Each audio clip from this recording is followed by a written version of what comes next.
Hello, I am Shani Almini, the 2011 Fuquay-Varina High School Student Body President. As we gather together as a community, I'd like to take some time to help you discover the rich heritage of Varina.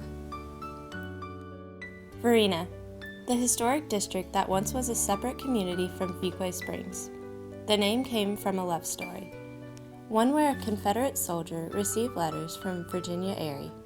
Virginia signed her name as Varina, and once the war was over, the soldier, J.D. Squire Ballantyne, sought out to find Virginia, and a love story grew.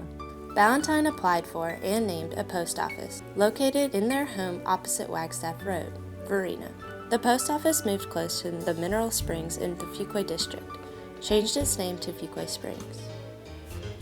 The Varina community grew up around Varina Station, which was a stopping point for the profitable railroad line. A post office was established and appropriately named Varina. From all accounts, Dr. J.M. Judd was the first person to locate a business along Broad Street.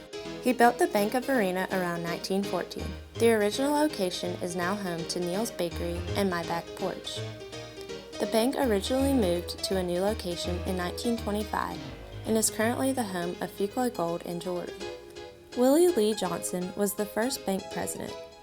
Dr. Judd served as president from 1917 to 1946, and Herbert Akins took over the reins from 1946 to 1965. Son-in-law of Mr. Akins, Watson Adcock, served after Mr. Akins' son, Sherrill, suffered an untimely death. A grocery store was added to the right of the original Bank of Varina. Today, the location is home to Flowers on Broad Street. In later years, a Poe's Grocery was located in what is now known as the Varina Mercantile Building. In 1917, what is now Varina Sports Bar was home to Varina Supply Company. Herbert Akins and N.H. Hobson owned and operated the company from 1924 to 1965. Willa Adcock, daughter of Mr. Akins, remembers visiting her father's store often.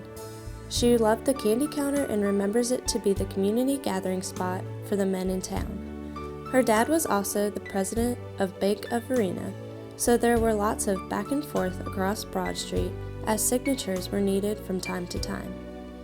The Varina Supply Company, which is currently occupied by Varina Sports Bar with Akins Properties and Family Ties Photography, occupying the second story. Creative Crafts occupies the former Varina Garage and Machine Company, built in 1918. The building is in the same family today.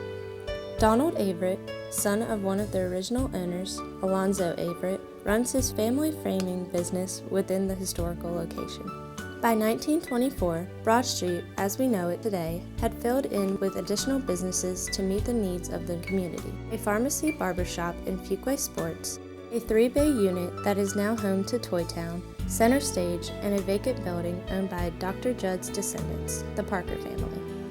And finally, a hotel that is currently occupied by Aviator Smokehouse, One Heart Yoga, and Centerpiece Home Healthcare. The hotel lobby and dining room were on the east side, and the furniture store was on the west. After moving all along Broad Street, the Varina Post Office had its last home in what is now Shop and Save.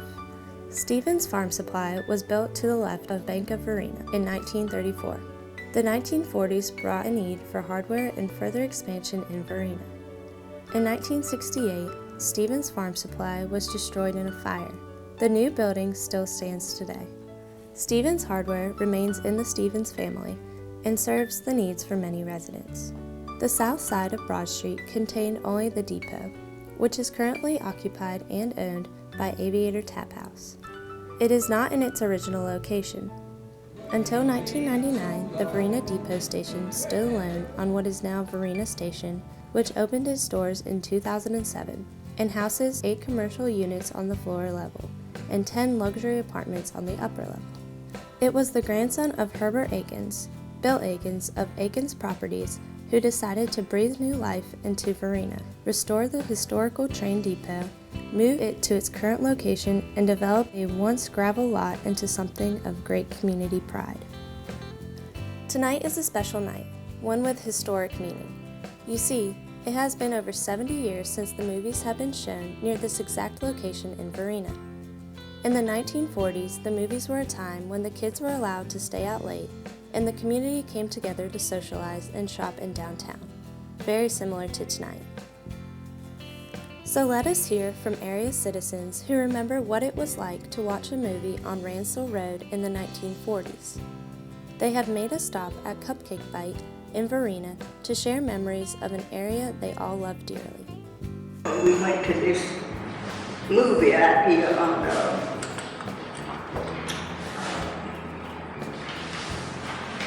where the bank is, the Varina Bank. So anyway, that was a dirt street at that particular time.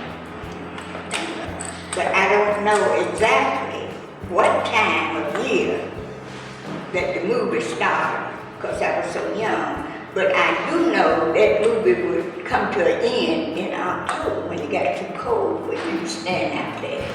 But we'd always have to start just before it got a bit dark so they could have time to remember. It'd be about halfway through the show before it ever got dark enough to really see. But you could, it was okay, but it just wasn't completely dark. But it was great. Remember the movies they on Ransdell Road. It wasn't even named Ransdell Road then. I don't think it had a name. But it was probably just dirt street. And it brought the people to town. Everybody came to town on Saturdays. And they may have shown some on Friday, but I remember more on Saturdays because my dad's store was always open until 9 o'clock on Saturday nights. And so we could stay in town until 9 o'clock on that Saturday night and watch the movies. We needed some money to go to the movie on the weekend at Fuquay. They had a movie in Fuquay. You had to pay, it cost me that. And Cheryl, Bell, and we picked up a chicken in the yard and carried him up to Varina and sold him as a man. $1. A chicken burger $1 in home to feed. A nice big chicken. That was fine. We went and had a good time and spent that $1. This man put the chicken in a chicken coop that was off the ground. It had 4 legs. The chicken got out. So what did she do? She went to Mr. Aitken's store and asked Mr. Herbert if that chicken came home that Bill and Cheryl and Wade and Trent sold. Varina, along with Fuquay and the area that combines the two, have changed a lot since the 1940s, but one thing has not changed. All are thriving and the place where the community comes together. Fuquay-Varina downtown, a true Southern experience.